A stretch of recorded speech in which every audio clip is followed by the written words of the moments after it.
A simple vista se ve muy oscura y muy empinada. Si van a pasar por aquí, yo sí les recomiendo que traigan pues algún tipo de protección en la cabeza.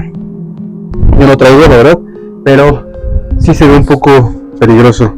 De todas formas, pues yo creo que sí puedo subirlo.